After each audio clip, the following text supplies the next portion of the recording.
ગુજરાતમાં uniform civil કોડની તૈયારી. વિધાનસભા સત્રના છેલ્લા દિવસે બિલ કરાશે રજૂ. કામકાજ સલાહકાર સમિતિની બેઠકમાં લેવાયો નિર્ણય. આજે નિવૃત્ત ન્યાયાધીશ રંજના દેસાઈએ યુસીસીનો ડ્રાફ્ટ રિપોર્ટ મુખ્યમંત્રી ભૂપેન્દ્ર પટેલને કર્યો સુપરત.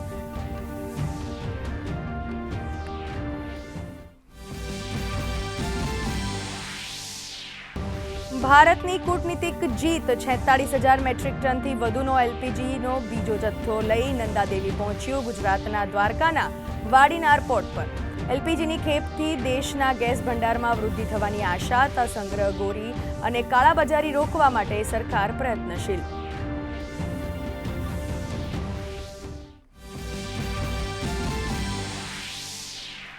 પશ્ચિમ એશિયા સંઘર્ષ વચ્ચે આંતર મંત્રાલયની પત્રકાર પરિષદ. ડિસ્ટ્રીબ્યુટર્સ પાસે પૂરતા પ્રમાણમાં એલપીજીનો પર્યાપ્ત જથ્થો ઉપલબ્ધ. હાલ એલપીજીનું 94% બુકિંગ ઓનલાઈન. તો ગલ્ફ ખાડીમાં ભારતની તમામ બોટ અને જહાજ સુરક્ષિત. તો પશ્ચિમ એશિયાના દેશોમાંથી 2,44,000 ભારતીયોનું સુરક્ષિત સ્વદેશ પરત થવાનું જણાવતા વિદેશ મંત્રાલય.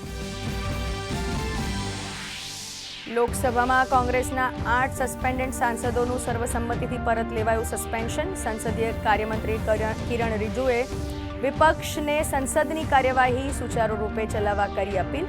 કહ્યું, સાંસદ ચલાવવા નિયમોનું પાલન કરવું જરૂરી.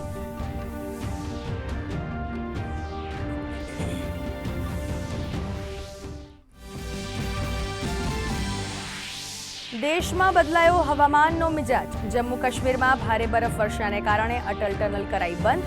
રેસ્ક્યુ ઓપરેશન યથાવત. પહાડી પ્રદેશોમાં સ્નોફોલ અને મેદાની પ્રદેશોમાં ભારે વરસાદનું એલર્ટ. તો કેટલીક જગ્યાએ ગરમીથી લોકો હજુ પરેશાન.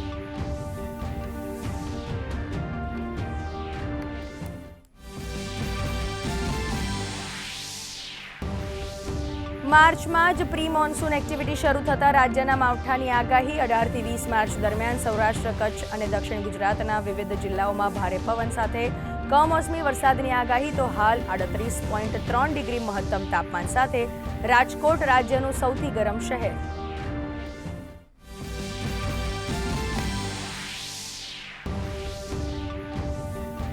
અફઘાનિસ્તાનની રાજધાની કાબુલમાં પાકિસ્તાનનો હુમલો. હોસ્પિટલ પર કરાયેલ હવાઈ હુમલામાં 400ના મૃત્યુ, 250થી વધુ લોકો ઘાયલ. ભારતે હુમલાની કરી નિંદા. કહ્યું, હુમલો માનવતા સામે મોટો અપરાધ.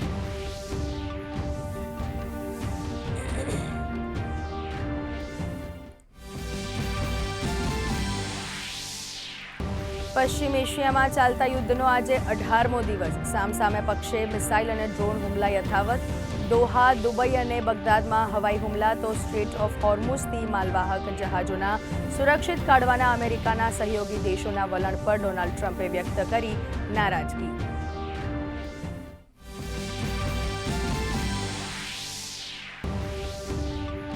સપ્તાહના બીજા દિવસે ભારતીય શેર બજારમાં રિકવરી. બીએસઈનો સેન્સેક્સ 585 પોઈન્ટ વધીને 76,000 નજીક. તો નિફ્ટી 23,500ની નજીક બંધ.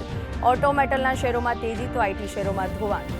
સોના ચાંદીના ભાવમાં સામાન્ય વધારો. તો ડોલર સામે રૂપિયો 9 પૈસા સુધરી 92.47ના સ્તરે.